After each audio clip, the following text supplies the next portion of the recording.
like crying think you're right. Jordan face. And I took that personally as up there. It's because people use it on everything in life. Yes. Right? Like my kid said he could beat me playing cards, and I took that personally, and I had to find a way to beat him up on that. Like there's so many different things that applies to, and Michael Jordan has supplied it. But he had some great stories last night. Like we'll play one a little bit later on about shooting a free throw in front of a family, and like that guy's life is just so different. Like the way he was talking about, like, yeah, they're coming over for pictures. Like that's just natural. Like if he does anything in his life where he interacts with anyone, pictures are involved. Yeah, like it's just automatic. Well, he was renting the house from the guy, and the guy probably said, "Look, I'll give you a discount, but we're coming over for pictures, and we're going to have a little meet and greet, and you're going to shoot. You're going to shoot a basket." He's so different. How much of a discount, though? How much is that worth to him?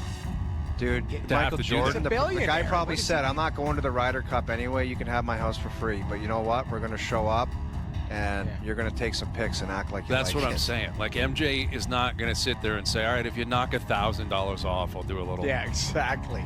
What does he care? Dude, this guy's house was probably PGA Tour players pay $30,000 a week to rent someone's house out for 4 days. Mm-hmm. Yeah. Oh, his house at the Ryder Cup must have been absurd, dude. Insane. That was in the Hamptons, basically. Like Beth Page.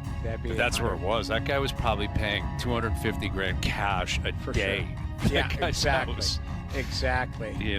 And I guess a little meet and greet.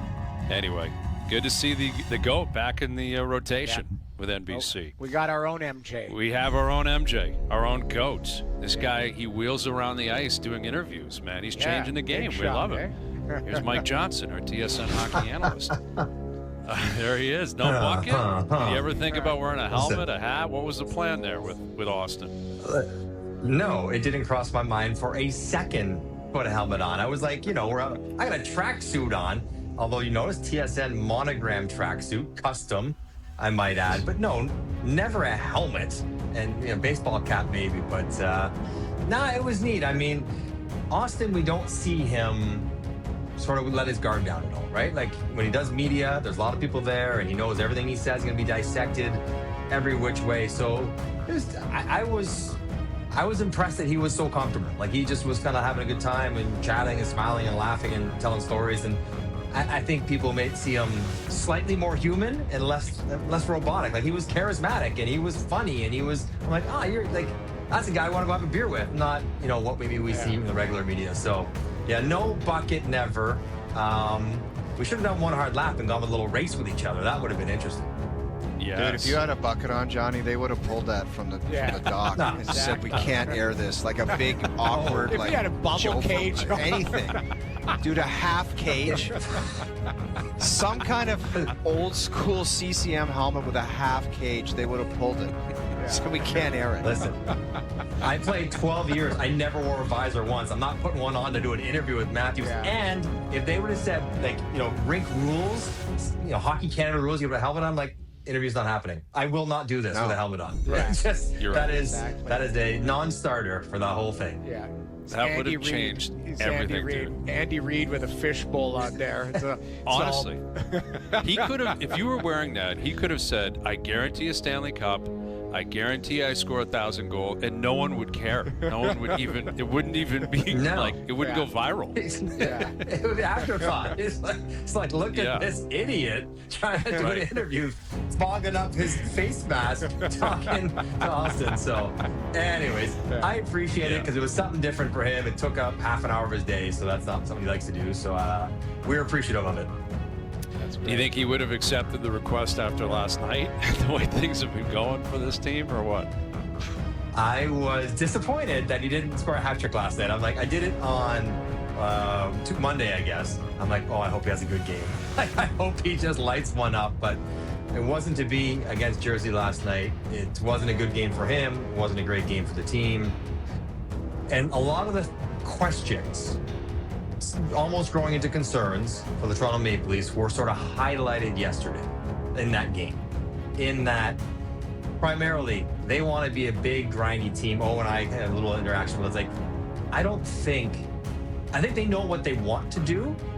I don't think they know if they can do it because they haven't. Like, I don't know if they can be this sort of dump it in, forecheck, turn it over, possess it, wear you down, ground and pound kind of team. I get the philosophy, I get the playoff philosophy, but I haven't really seen any stretch of time in a game other than the second game against Detroit where they really sort of control play. Other than that game, they haven't really had long stretches of play where you're like, that's a dominant team. That's a really good team. You've seen blips, minutes, you've seen talent and skill, but I think if they're trying to reinvent sort of how they approach playing, they haven't got it, and I don't know if they have the personnel to really execute it as well as they want to for 82 games. So, Johnny, we seem to have this conversation, and Hayes always has the classic line, no need to get concerned because they're going to end up with 100-plus points. And we have this conversation every year, and it ultimately comes true. Are you comfortable in saying that right now, where it's like there's no need to panic here? These guys are comfortably going to have 100 points, and this is just a blip on the radar. Panic and concern are two different things. Panic, no. I don't think there's need to panic yet. But I think concern, sure.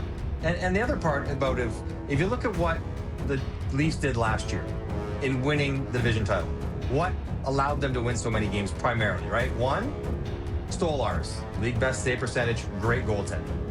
He hasn't been as good, and Joseph Woll hasn't been available. So their goaltending hasn't been quite as good. One of the winning points for them, not quite as good. The other one was their superstar players won them a lot of close games, right? 2-2 in the third. Their top guys would do something special. Well, one top guy is gone. That's reality. He's not here anymore. And their other big top guy in Austin hasn't gotten off to a really rambunctious start offensively playing. So that element is no longer quite what it was last year. And then you think their power play was also pretty good. Got them some timely goals.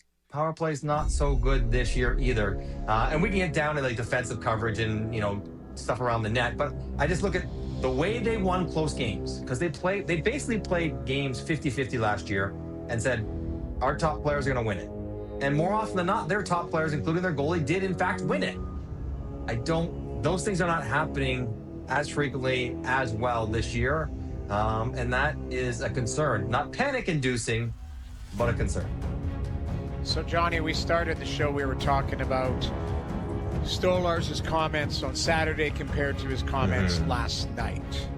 Where were you at with his original comments, and where were you at with his assessment, which we all, I think the three of us agreed his assessment was, I think, not disingenuous, but it wasn't bang on last night, put it that way.